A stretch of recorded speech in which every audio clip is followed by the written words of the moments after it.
आणि यानंतर एक महत्त्वाची बातमी मुंबईकरांसाठी। कचरा संकलन शुल्काचा मुंबईकरांवर भार येणार का असा प्रश्न उपस्थित होतोय। महापालिकेचा आज अर्थसंकल्प सादर केला जाणार आहे। मुंबईकरांना आता युजर फ्री टॅक्स लागण्याची शक्यता आहे। मुंबई महापालिकेच्या अर्थसंकल्पात आज घोषणा होणार आहे।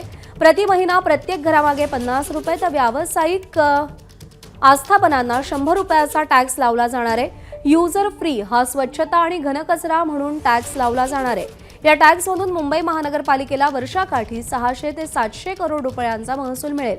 मुंबई महापालिका आयुक्त आजच्या अर्थसंकल्पातल्या भाषणामध्ये घोषणा करणार आहेत, मात्र याला विरोध होण्याची शक्यता आहे। आगामी महानगरपालिका निवडणुका डोळ्यासमोर ठेवून राजकीय पक्षांकडूनच विरोधाची शक्यता वर्तवली जाते। राजू सोनावणे आपले प्रतिनिधी आपल्या सोबत आहेत। राजू, या टॅक्स मागचं नेमकं कारण काय, प्रयोजन काय आणि जर ही घोषणा झाली तर त्याचे परिणाम काय?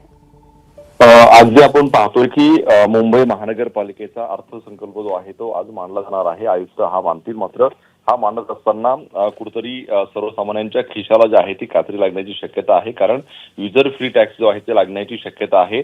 प्रति घरामागे 50 रुपये आणि व्यावसायिक याच्यासाठी 100 रुपये असणार आहे आणि त्यामुळे त्यातून 600 ते 700 करोड रुपयांचा वर्षाकाठी महसूल हा महानगरपालिकेला मिळेल। आपल्याला माहित आहे की ज्याप्रमाणे राज्याच्या तिजोरीमध्ये खडखडाट आहे तशाच प्रकारे आपण पाहतोय की महानगरपालिकेमध्ये काही प्रमाणामध्ये अशीच परिस्थिती पाहायला मिळते आणि कुठेतरी आता महसूल जो आहे तो उभा करावा लागेल आणि हे एक माध्यम असल्याचं बोललं जातं। त्यामुळे 600 ते 700 करोड रुपये वर्षाकाठी जर मिळत असेल तर हा टॅक्स लावण्याची जी आहे ती सूचना केलेली आहे। तशा प्रकारचं जे आहे तयारी सुद्धा केलेली आहे। त्यामुळे ज्यावेळेस आयुक्त उभे राहतील बोलाल त्यांच्या या संपूर्ण भाषणामध्ये हे मुद्दे येण्याची दाट शक्यता आहे। मात्र त्यानंतर राजकीय पक्षाकडून याला सुद्धा विरोध होण्याची शक्यता नाकारता येत नाही, कारण आगामी महानगरपालिकेची निवडणूक डोळ्यासमोर आहे।